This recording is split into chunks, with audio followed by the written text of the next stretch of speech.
ঐতিহাসিক জয় দিয়ে ২০২৫ সালের আন্তর্জাতিক ক্যালেন্ডারের সমাপ্তি করেছে বাংলাদেশ জাতীয় ফুটবল দল। ২২ বছর পর দক্ষিণ এশিয়ার ক্লাসিকোতে ভারতকে হারিয়ে দারুণ আত্মবিশ্বাসে বছর শেষ করেছে হামজা সমিতরা। এশিয়ান কাপ বাছাইয়ের পঞ্চম রাউন্ড শেষে ৫ পয়েন্ট নিয়ে গ্রুপে নিজেদের অবস্থান ৩ নম্বরে পাকাপোক্ত করেছে লাল সবুজরা।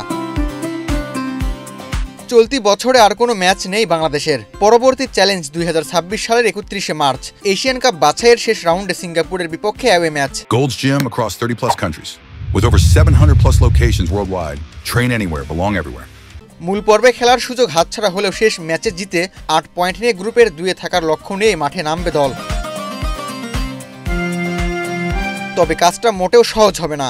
সিঙ্গাপুরে খেলতে হবে দুই গুরুত্বপূর্ণ খেলোয়াড় রাকিব হোসেন ও তপু বর্মনকে ছাড়াই। ভারতের বিপক্ষে হলুদ কার্ড দেখে তারা নিষিদ্ধ হয়েছেন পরের ম্যাচে। এর আগেও দুজনের ঝুলিতে ছিল একটি করে কার্ড। একই কারণে ভারতের ম্যাচে খেলতে পারেননি ফাহমিদুল ইসলাম। বাংলাদেশ দলে রাকিব হোসেন আক্রমণ ভাগের নির্ভরযোগ্য মুখ। চলমান বাছাই বাংলাদেশের হয়ে সর্বাধিক গোলে অবদান রেখেছেন তিনি। ৫ ম্যাচে 2 গোলের সঙ্গে করেছেন একটি অ্যাসিস্ট। সিঙ্গাপুরের বিপক্ষে হোম ম্যাচে দলের একমাত্র গোলটিও এসেছিল তার পা থেকে। সর্বশেষ ভারতের বিপক্ষে ঐতিহাসিক জয়েও মোরসালিনের করা গোলে সিংহভাগ অবদান ছিল বাংলাদেশের নাম্বার 10-এর। অন্যদিকে তপু বর্মন রক্ষণভাগের প্রাণভোমরা। প্রতিপক্ষের আক্রমণ ঠেকাতে দারুণ ভূমিকা রাখেন তিনি। বাংলাদেশ দলের অলিখিত কাপ্তানও বলা যায় তাকে। জামাল ভুঁইয়ার অবর্তমানে অধিনায়কের দায়িত্ব তিনিই সামলিয়ে থাকেন। তাকে ছাড়া রক্ষণ আরও চ্যালেঞ্জের মুখে পড়বে এটা অনেকটাই নিশ্চিত।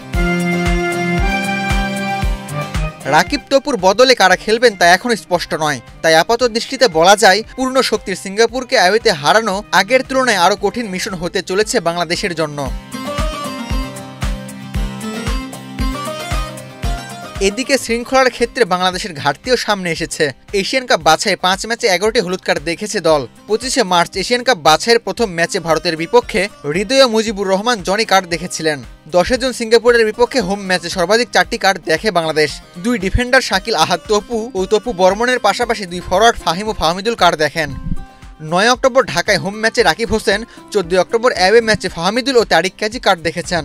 আর ভারতের বিপক্ষে শেষ হোম ম্যাচে আরেক দফা কার্ড দেখেন রাকিব ও তপু। ফলে ২০২৬ সালে সিঙ্গাপুরের বিপক্ষে ম্যাচে বড় পরীক্ষায় অপেক্ষা করছে বাংলাদেশের সামনে। ওই ম্যাচে বোঝা যাবে রাকিব তপু ছাড়া কতটা শক্ত থাকতে পারে লাল সবুজরা। আবু তালহা, বাংলাদেশ প্রতিদিন।